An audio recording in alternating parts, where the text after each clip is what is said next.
तो दोस्तों आज हम बात करेंगे लॉर्ड रिपन के जो उन्होंने प्रस्तावना में अपने सिफारिशें की थी वो फेल हो गई थी।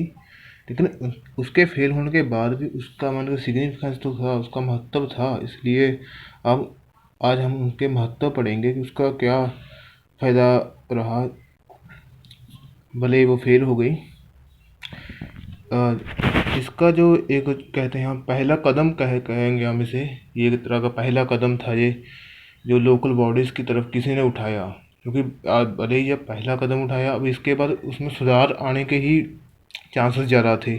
वो सुधार आता जाएगा जैसे जैसे अब कदम आगे बढ़ते जाएंगे, सुधार ही आता जाएगा उसमें।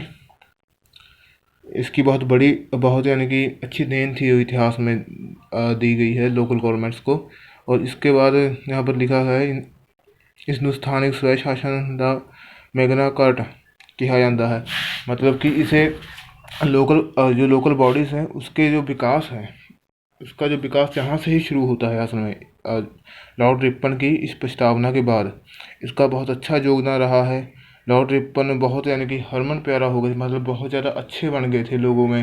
लोगों ने पसंद करने लग गए थे कि कोई है जिन्होंने पहली बार इंडियंस को जो पॉलिटिकल शिक्षा है वो दी है।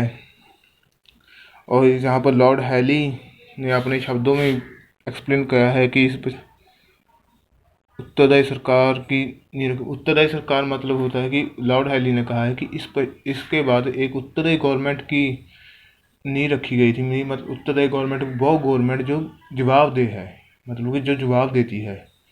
अब पहले वाला काम नहीं रहा। इसके बाद नेक्स्ट पॉइंट पर लिखा है जहाँ पर जो चौन प्रणाली आरंभ हो गई थी। अब भले ही लोकल लेवल पर हुई थी, लेकिन चौन प्रणाली आरंभ हो गई थी जो कि जो डेमोक्रेसी उसे दर्शाती है कि जो चोन होती है वो लोकल बंदों में से चोन होती है, लोकल बंदे ही चुन रहे थे। और यहाँ पर नेक्स्ट पॉइंट पर लिखा है कि आर्थिक रणनीति की तरफ सुधार लिया महत्वपूर्ण जो ये हुआ है, मतलब लोकल गवर्नमेंट्स हुई हैं जहाँ पर अब लोकल समस्या हैं जो लोकल गवर्नमेंट ही उन्हें सॉल्व कर रहे हैं। जहाँ इसलिए वहाँ पर अब आर्थिक तथा राजनीतिक क्षेत्र में और सामाजिक क्षेत्र में बहुत से सुधार आ रहे हैं। बहुत सी समस्या ख़त्म हो रही थी क्योंकि वो पहला स्टेप था। कहते हैं कि आमतौर पर यहाँ पर हम भी सुनते हैं कि पहला स्टेप लेना सबसे मुश्किल बात होती है। अब पहला स्टेप ले लिया उसने, लॉर्ड रिपन ने ले लिया, तो उसके बाद अब सुधार आने में ही था। उस जो लोकल बॉडीज़ में उसमें भी सुधार आ रहा था अब। और यहाँ पर नेक्स्ट पॉइंट पर लिखा गया है डॉक्टर E.V. वॉक ने भी इस बारे में कहा कि इस प्रस्तावना लोगों ਨੂੰ स्थानिक स्वै शासन का असल तोहफा दिता। मतलब कि लोगों को एक तरह का तोहफा दे दिया गया। यहाँ पर जो लोकल बॉडीज़ का तोहफा था वो लोगों को दे दिया गया था जहाँ पर इंग्लिश गवर्नमेंट के द्वारा। क्योंकि ये सब कुछ हुआ तो लॉर्ड रिपन के साथ ही हुआ है। क्योंकि लॉर्ड रिपन ने अगर वो प्रस्तावना पास की, उन्होंने अपनी सिफारिशें की, बड़े वो गवर्नर जनरल थे, उनकी प्रस्तावना उनकी सिफारिशें उस टाइम पर बहुत ज़्यादा अहमियत रखती थी।